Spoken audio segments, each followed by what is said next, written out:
Okay, well done friends. Let me hope you are okay. In the previous video, we looked at the business cards and we tried to look at how we could make our business cards. We discussed a lot of things, and in this video, basically, we are going to be discussing what should be found basically on a business card. If I'm to create a business card, what is supposed to be there, okay? So on a business card, I should put a logo. Okay, a logo is like it like encompasses what a company does. Okay, it may not be directly like something is direct, because like with the logo, I happen to make some videos on how to create a logo. I defined all the steps. I'm going to be sharing that stuff above this video. So you'll see a link above this video. I'll put a playlist of those videos training you how to create a logo from scratch. Okay. So um, a business card should have your logo.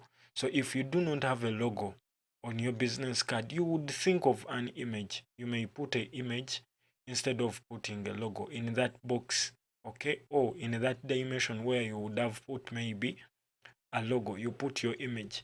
It should have a company name, okay. It should have a tagline. A tagline is like a symbol, I mean a slogan. Okay, so a slogan is a short phrase, okay, that helps you, or that is aimed at winning more customers. It may not all that be true. Like when I was trying to define what a logo is, or like defining creation of logos, I explained that. So with the difference between a motto and a tagline or a slogan is, with a motto, it basically describes what a company does. So within short words, okay, you may find that when like I'm from Uganda, our motto is for God and my country. So you should like reflect that, okay? You should basically reflect that. Like with the logo is more aimed at what do we provide, what are we aimed at, okay? So do you really reflect what your motto is?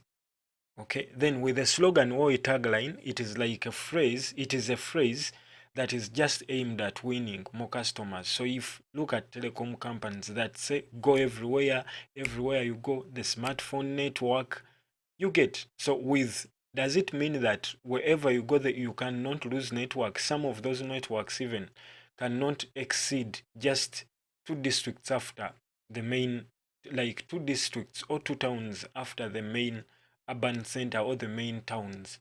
You get that? So that is a tagline just aimed at winning more converts or more customers. Then when it comes to a name and a title, that is basically your name, okay? So that is basically your name. Then when it comes to your contact details, we may think of your phone numbers, okay? Your phone numbers, then um your email, okay? So can someone reach you via email, via email, any communication form that you have, maybe a WhatsApp group, then you share the code, the QR code on your business card. Even instead of putting a logo, if you happen to like have a QR code, you may put the logo in front. If your business card is like double-sided, it means in the front you may put your logo, put your contacts, what, then behind you put your QR code. So if someone wants to join you, or to join your team, or to join like those groups that you happen to form for your company, then it means basically for that someone to subscribe to your company services, or if that person has some inquiries, whereby if you created a group where you address those different things, it means that you share your QR code behind that business card. Then you happen to, like, if this person scans it on WhatsApp, he joins the group. Then the other one is we talk of the your address, online or physical. Okay, so you may talk of your address like Facebook, Instagram, YouTube, then social media handles. This is like the same. So if your address is where are you located, that is what they are trying to mean. Okay, So where are you located physically? Okay, so we would consider physically here. Then social media handles would come to the what?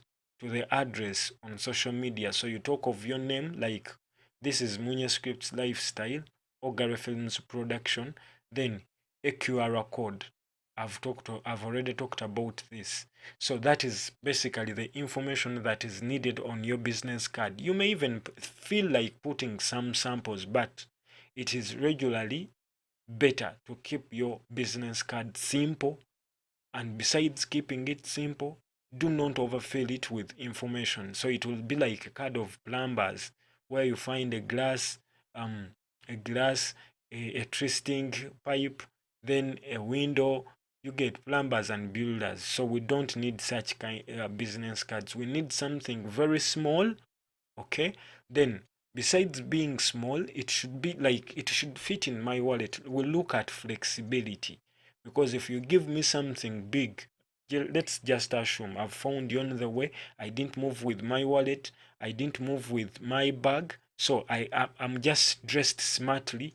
Maybe I came to your function. Okay, I moved with my wallet, but I don't want it to I don't want to fill it with a lot of stuff.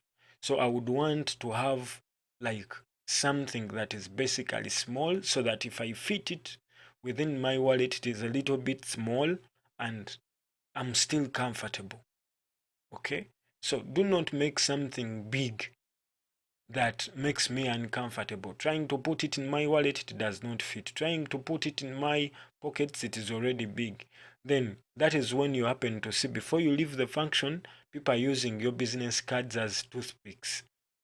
Okay, so create something small, create it like use color selection, choose bright colors that entice everyone. Okay, so and there are a lot of sources whereby you can gather out information. Then besides that, there are some things that we have to use on a business card.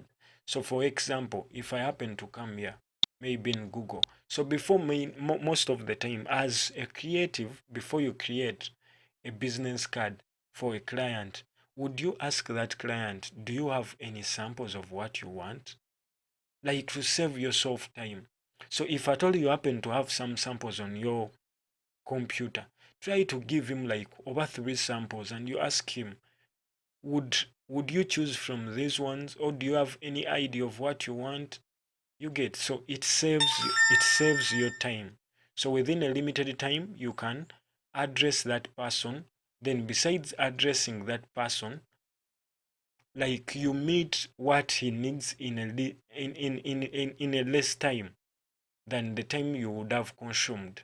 So basically that is it. So far we've looked at the different information that we would need to have on our business card. Then in the next video, what we are going to be looking at is where could we outsource the samples that we could look at and get inspired, because it is always better for a graphics designer to always look out, for samples. You don't have to wait for like a client to give you something to do, and that is when you visit internet, you visit what, you start fidgeting around. So you should train yourself to making research, making research in your free time, consulting in your free time, doing your best in your free time, so that if a customer lands into you, you are ready to like design a number of stuff before you would even think of researching again. Okay, so thank you for watching. Thank you for subscribing. Endeavor to say that you give me a thumbs up if you find this wonderful and interesting, so that you give me the energy and you help me grow on YouTube and my channel ranks. Okay, so thank you for watching. Let us continue to the next video. We are going to be designing and entering the software, but we are first addressing those people that do not know, because what I'm aiming at is to see that you get trained and you get to know how you can create that business card. And besides creating that business card, you also get to learn, what must be considered, what steps from zero to hero. So thank you for watching. Let us continue to the next video, and remember to subscribe, and I love you all.